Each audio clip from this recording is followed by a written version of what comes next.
Mari kita tunduk kepala.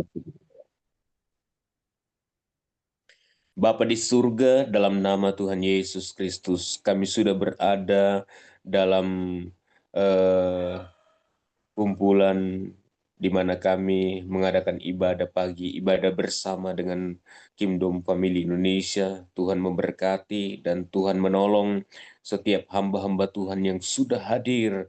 Biarlah berkat Allah dan anugerah Tuhan yang besar, yang Tuhan senantiasa curahkan bagi kami semua. Di mana kami sudah memuji Tuhan, kami sudah memuliakan nama-Mu. Tiba saatnya kami akan siapkan hati kami untuk menerima kebenaran firman-Mu. Berfirmanlah Engkau pada pagi hari ini, dalam nama Bapa, Anak, Laki-laki, dan Roh Kudus, dalam nama Tuhan Yesus Kristus. Haleluya. Amin. Puji Tuhan, salam sejahtera dalam kasih Tuhan Yesus Kristus. Oleh kemurahan Tuhan kita ada pada pagi hari ini. Semua kita merasakan sepanjang malam dalam peristirahatan, Tuhan adalah penolong dalam kehidupan kita. Puji Tuhan. Terima kasih buat eh, pengurus Kingdom Family yang pagi hari ini mempercayakan kepada saya untuk melayani Tuhan. Puji Tuhan. Dan eh, Tuhan itu baik dan Tuhan itu selalu menyertai kita dengan tema tetap berjuang mempertahankan kemerdekaan sejati dengan iman kepada Kristus. Puji Tuhan, saudara Tuhan Yesus Kristus. Shalom. Saudara-saudara yang dikasihi Tuhan. Hari ini kita akan merenungkan tentang kemerdekaan sejati. Kemerdekaan yang barusan Indonesia dapatkan, di mana baru kita memperingati Hari Kemerdekaan Indonesia yang ke-80, dan dalam bulan ini kita diberikan tema yaitu tentang eh, tetap berjuang mempertahankan kemerdekaan itu. Kemerdekaan sudah datang, tetapi bagaimana kita mempertahankan kemerdekaan itu sejati dengan iman kepada Kristus. Jadi Bapak Ibu yang saya kasih dalam nama Tuhan Yesus Kristus, kita bersyukur bahwa bangsa kita sudah merdeka. Tetapi lebih dari itu, kita juga bersyukur karena di dalam Kristus kita memperoleh kemerdekaan rohani yang bebas dari dosa, kutuk, dan kuasa kegelapan. Rasul Paulus dalam Galatia 5 ayat yang pertama berkata, supaya kita sungguh-sungguh merdeka. Kristus telah memerdekakan kita. Karena itu, berdirilah teguh dan janganlah mau lagi dikenakan kuk perhambaan. Kemerdekaan yang Kristus berikan bukanlah kemerdekaan untuk hidup sesamanya, melainkan kemerdekaan untuk hidup kudus, berkenan kepada Allah, dan bertumbuh dalam kesatuan tubuh Kristus. Kemerdekaan sejati dalam Kristus, kita melihat hal yang pertama adalah kemerdekaan sejati dalam Kristus. Saudara, kemerdekaan sejati tidak datang dari usaha manusia atau dari diri kita sendiri. Dunia bisa memberi kebebasan, tetapi hanya Kristus yang memberi kemerdekaan yang sejati. Roma pasal yang ke-6 ayat yang ke-18 menegaskan, kamu telah dimerdekakan dari dosa dan menjadi hamba kebenaran. Artinya, dulu kita terikat oleh dosa, tetapi sekarang kita bebas untuk hidup dalam kebenaran. Kemerdekaan itu harus dijaga. Iblis tidak suka kita hidup merdeka.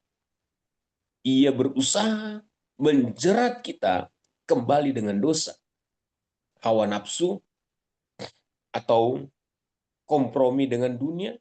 Karena itu, kita harus tetap berjuang mempertahankan kemerdekaan itu dengan iman kepada Kristus. Jadi saudara Tuhan Yesus Kristus, dikatakan di sini bahwa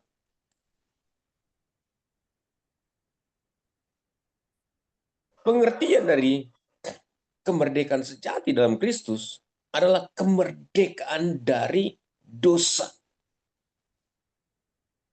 Dulu manusia diperhamba oleh dosa. Roma 6 ayat yang ke-17 berkata, Kristus melalui salibnya kemerdekaan kita dari kuasa dosa, sehingga kita tidak lagi dikuasai olehnya. Dalam Roma 6 ayat yang ke-18 dikatakan juga, kemerdekaan sejati berarti tidak lagi hidup dalam belenggu dosa, tetapi menjaga hamba kebenaran, menjadi hamba kebenaran. Kemerdekaan dari hukum Taurat. Dalam perjanjian lama, manusia terikat oleh hukum Taurat, hukum-hukum yang aturan-aturan yang disepakati oleh manusia, namun tidak mampu memenuhi tuntutan itu. Tidak mampu untuk kita mempertahankan. Tapi Kristus telah menebus kita dari kutuk hukum Taurat. Dalam Galatia 3 ayat yang ke-13.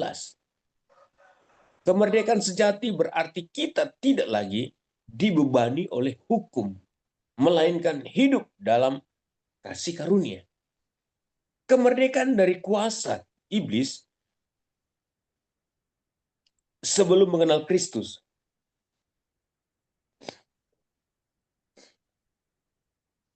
Manusia hidup dalam kegelapan dan di bawah kuasa iblis. Kristus datang untuk menghancurkan pekerjaan iblis. 1 Yohanes 3 ayat yang ke-8 dikatakan, kemerdekaan sejati berarti kita tidak lagi takut akan kuasa kegelapan. Karena kita hidup dalam terangnya Kristus. Kemerdekaan untuk hidup dalam roh. Kemerdekaan sejati bukan sekedar bebas dari sesuatu, tetapi juga bebas untuk melakukan sesuatu. Roma 8 ayat yang kedua berkata, roh yang memberi hidup telah memerdekakan kamu dalam Kristus dari hukum dosa dan hukum maut. Artinya, kita diberikan kebebasan untuk hidup menurut pimpinan kuasa Roh Kudus. Kemerdekaan untuk mengasihi dan melayani.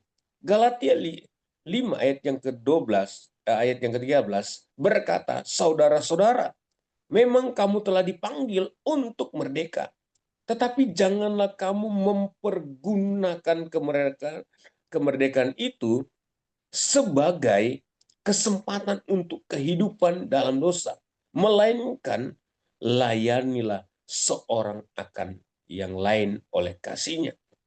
Jadi, kemerdekaan sejati bukan untuk hidup sesuka hati kita, melainkan untuk mengasihi dan melayani sesama. Kemerdekaan sejati dalam Kristus adalah bebas dari dosa, hukum Taurat, dan kuasa iblis. Bebas untuk hidup dalam roh, mengasihi, dan melayani. Kemerdekaan yang menghasilkan hidup kudus, bukan kebebasan tanpa batas. Jadi kemerdekaan tidak bisa diberikan oleh dunia, melainkan hanya ada dalam Kristus Yesus. Bapak Ibu yang saya kasih dalam nama Tuhan Yesus Kristus. Yang kedua, kita melihat perjuangan iman orang percaya. Kata berjuang ini seringkali gugur juga. Ada yang menang dan ada yang gugur. Jadi dikatakan perjuangan iman orang percaya. Iman bukan sekedar percaya, tetapi berjuang hidup, perjuangan hidup. Iman adalah kepercayaan penuh kepada Allah dan ketaatan kepada firman. Dalam Ibrani pasal yang ke-11 ayat 1 berkata, namun iman tidak berjalan di dalam yang mudah. Ada pergumulan, ada tantangan, dan ada ujian. Karena itu iman disebut sebagai perjuangan. Dalam 1 Timotius di situ dikatakan, perjuangan melawan dosa dan daging. Dosa dan keinginan daging setelah berusaha menjauhkan orang percaya. Nah, menjatuhkan orang percaya. Dosa dan keinginan daging selalu berusaha menjatuhkan orang-orang yang percaya.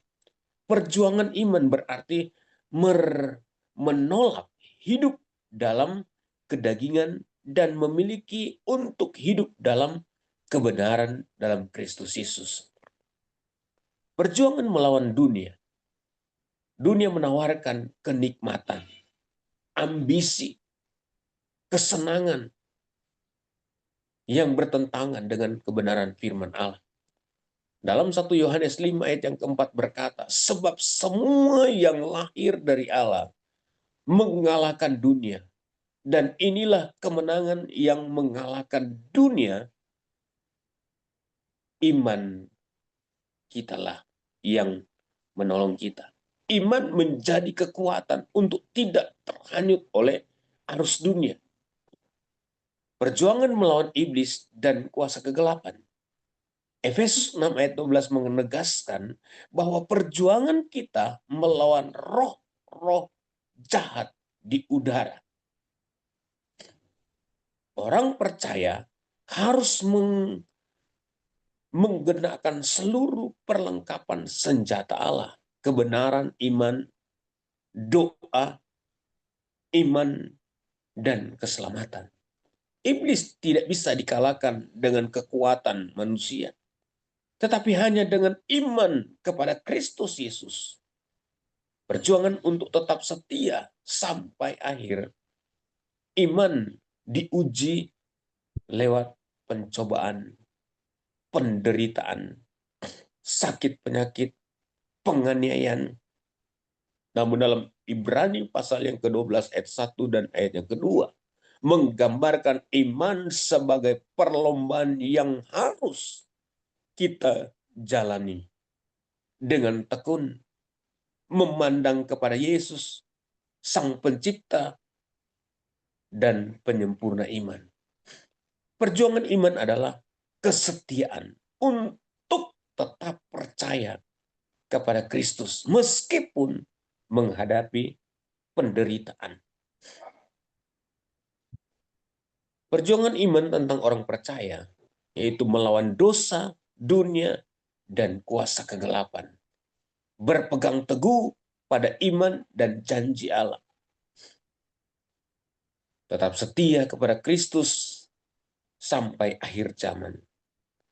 Perjuangan ini tidak dilakukan dengan kekuatan manusia, melainkan dengan kuasa Roh Kudus yang memampukan kita. Bapak Ibu yang saya kasih dalam nama Tuhan Yesus Kristus. Yang berikut adalah pertumbuhan dalam kesatuan tubuh Kristus. Tubuh Kristus adalah gereja. Rasul Paulus menggambarkan jemaat sebagai tubuh Kristus dan Kristus sebagai kepala. Efesus 1 ayat 22 dan 23, di situ dikatakan tubuh Kristus. Setiap orang percaya adalah anggota tubuh dengan fungsi yang berbeda, tetapi semuanya dipersatukan oleh Roh Kudus menjadi satu kesatuan. Kesatuan bukan keseragaman. Dalam tubuh ada banyak anggota. Ada tangan, di tangan ada jari, jari telunjuk, jari manis, jari tengah, kelingking, dan jempol. Semuanya berbeda fungsi. Kita melihat dalam tubuh kita terbagi tangan, kaki, kepala.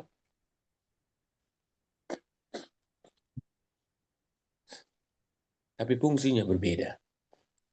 Semua berbeda fungsi, tetapi saling melengkapi. Bertumbuh dalam kesatuan berarti menghargai perbedaan, karunia, tapi tetap satu dalam tujuan, yaitu memuliakan Kristus Yesus. Bertumbuh dalam kasih, kesatuan tubuh Kristus tidak bisa dipisahkan dari kasih. Tanpa kasih, pelayanan kita tidak ada artinya. Efesus di situ dikatakan menegaskan bahwa tubuh akan bertumbuh apabila setiap anggota saling menolong, terikat dalam kasih, dan bekerja sesuai dengan bagiannya masing-masing. Kesatuan dalam roh dan iman. Efesus 4, di situ dikatakan ayat yang ketiga, mengingatkan kita untuk memelihara kesatuan roh dalam ikatan damai sejahtera. Kesatuan tubuh Kristus berarti kita memiliki satu iman, satu baptisan, dan satu Tuhan.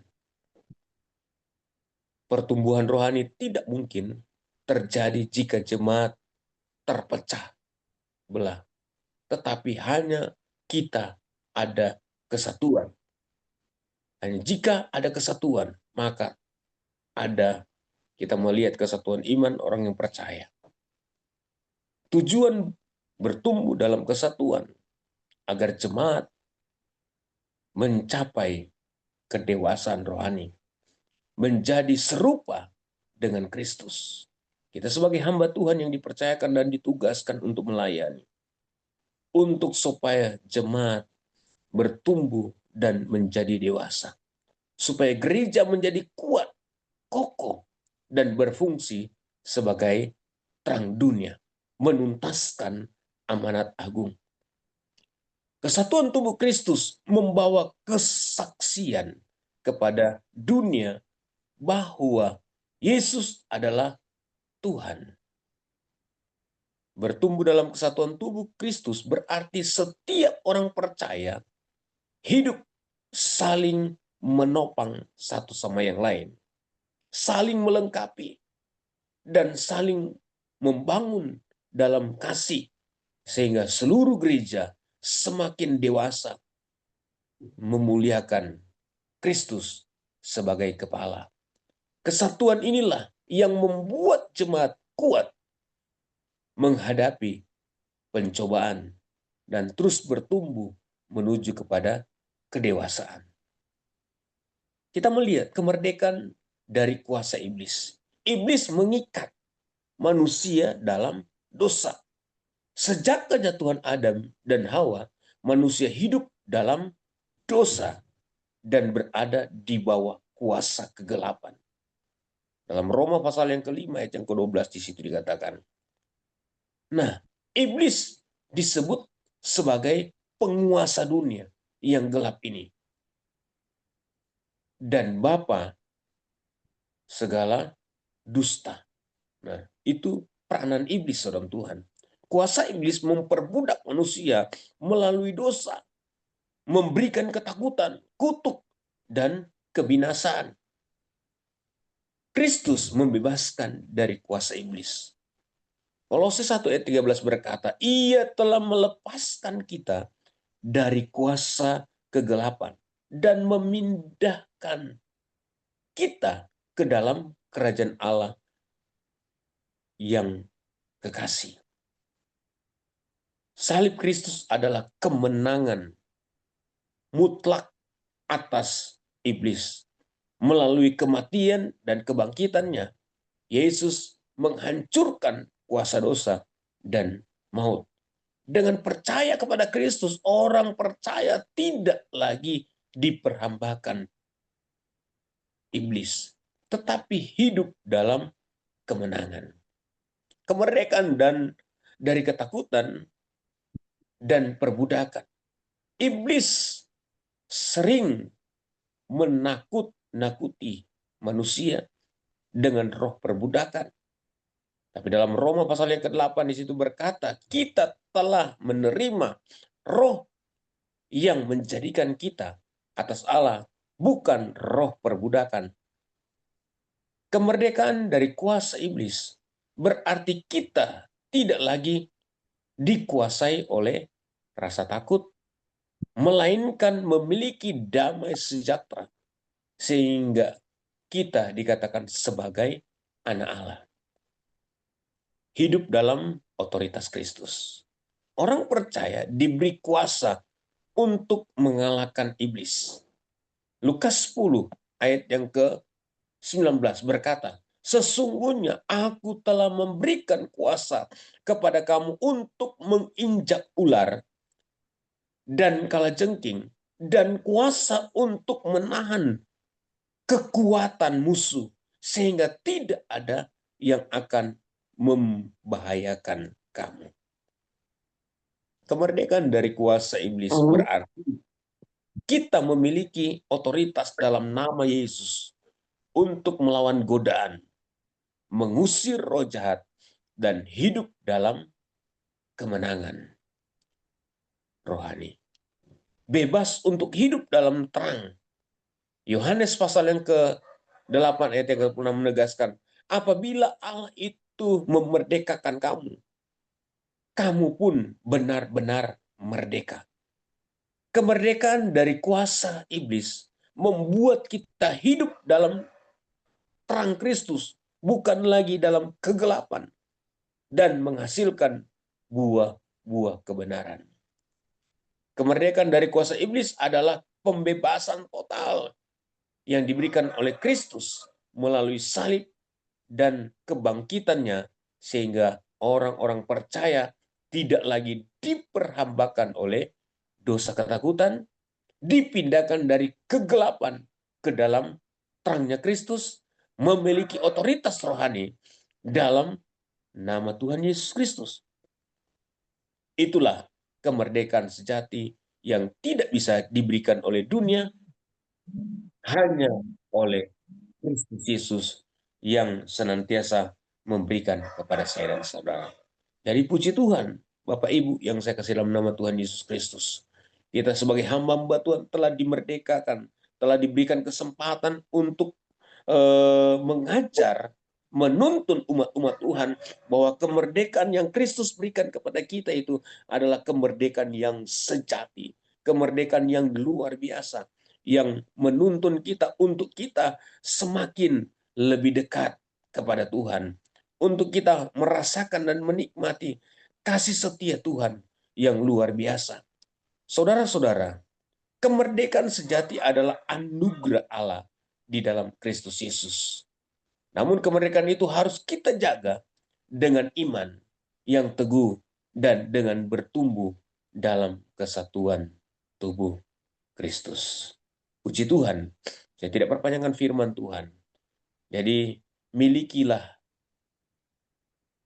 kesempatan ini, kemerdekaan yang Tuhan berikan kepada kita untuk tetap bertahan melihat situasi keadaan dunia pada hari ini yang sangat mencekam, menakutkan. Tetapi saya percaya Tuhan ada bersama-sama dengan kita. Tuhan akan memberikan pertolongan buat saya dan saudara. Kita tidak perlu ragu dan kita tidak perlu takut. Tetapi bersama dengan Tuhan ada pertolongan, bersama dengan Tuhan. Tuhan akan memberikan solusi dan jalan keluar buat kita semua. Puji Tuhan. Tuhan Yesus memberkati buat firman Tuhan pada pagi hari ini. Mari kita tunduk kepala, kita berdoa. Kami bersyukur kepadamu Tuhan buat firman yang kami sudah dengar.